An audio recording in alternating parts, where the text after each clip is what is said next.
Imagine, imagine living inside a laptop that's always going crazy. That was me. Too many tabs open. School, friends, opinions, and everyone keeps pressing open the tab. That's what expectations felt like. Except there's no X button here, so all we can really do is press OK and hope it's not a virus. The constant hum of my laptop fan worked with more enthusiasm than I had for life at that point. Our lives often feel like a never-ending series of checkboxes, and the pressure can feel so intense, so suffocating, like our internal hardware is about to overheat. I remember my own version of this. I was 15, and my entire world revolved around getting good grades.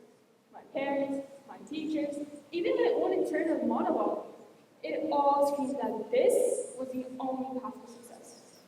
So, the next thing I knew, my schedule was full to the brim, and my calendar, it looked more like a collaboration between a schizophrenic air traffic controller and a toddler's pack of markers. Classes, homework, reminders to eat, even a note to read. I think at one point, I may have scheduled myself to be both asleep and be doing homework at the same time. Even my coffee was like, wait, which crisis am I feeling today? Oh, and then came the day my system officially overloaded. A million tabs open, 5 different apps running in the background. You think it was coming soon, right? Well, I was too busy to figure that out, clearly. So, naturally, I hit Ctrl Alt, hoping for the life of me, my black screen would relight up, even if it meant I'd be back in the jungle. Well, unfortunately, that did not happen. Besides, a ridiculous thought popped into my head. What if we had this ultimate reset for our lives? What if we could hit the 3 keys and delete the corrupt files of others' demands? So, that one day, I started with something small. I said no to responsibility I'd taken on only to show off my application. It was my first Ctrl Alt delete. Today, I want to show you how we can escape from the pressure cooker and begin living life by our own terms. What does it mean to Ctrl Alt delete then? It all comes down to 3 major points where we must be relentless with our deletions. My life, for example, often feels less like a well-oiled, efficient machine and more like an overflowing clutter drawer.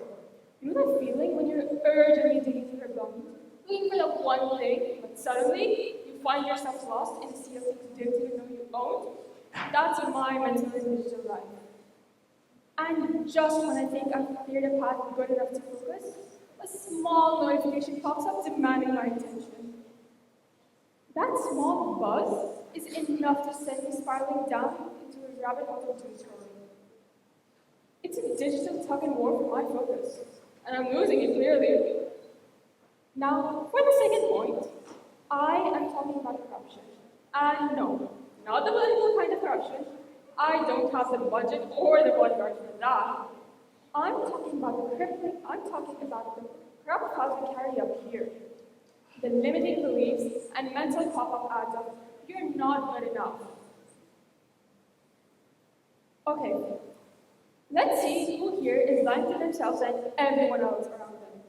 I want you to raise your hand if you've ever said, I'm fine, when in reality, you were anything but fine. See? Congratulations! You all just passed the hiding your true self exam. With flying colors, I might add. But I get it. We all have these moments. Like when a classmate effortlessly breezes through math problems, and you're still looking for a calculator, and the voice in your head goes, you're not a math person. At that point, that is a fixed mindset. It's the belief that our skills are pre-installed and can't be updated. And then your brain starts going full-on paranoid. What would they think if I do this?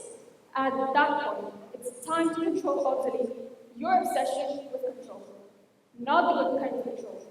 I'm referring to the crippling fear of not meeting others' expectations. I remember once, I had this crucial idea in a brainstorming activity in class, but instead of raising my hand, I froze. It's not that my idea wouldn't be valid, it would be gold, but I was afraid of looking foolish or being dismissive. So I stayed silent, and then I watched other classmates confidently go up and suggested 2 plus 2 might actually be 22. And you know what? The whole class went wild. This perfectly illustrates the fear of judgment and rejection. This fear can impede learning and growth by causing people to shy away from new experiences and risks. When we're stuck chasing approval, it's like running on a treadmill set to incline 15 and speed 12. Burnout is guaranteed. Stirring the pressure of meeting unrealistic expectations, and boom, stress and anxiety. I started this talk by telling about that overwhelming time my mind was on the screen, desperately wishing for a personal reset. I told you how the simple act of thinking 3 keys led to a growth ambition. What if I could do this for my life? Spoiler, we absolutely can. Here's the messy, beautiful truth. When you choose to control Alt-Delete, you regain your voice, you regain your passion, and you regain the things that make you, you. Our life, we're not defined by our perfect moments, but by our refusal to stay broken. We're not flawless, we're forged, and we're unstoppable.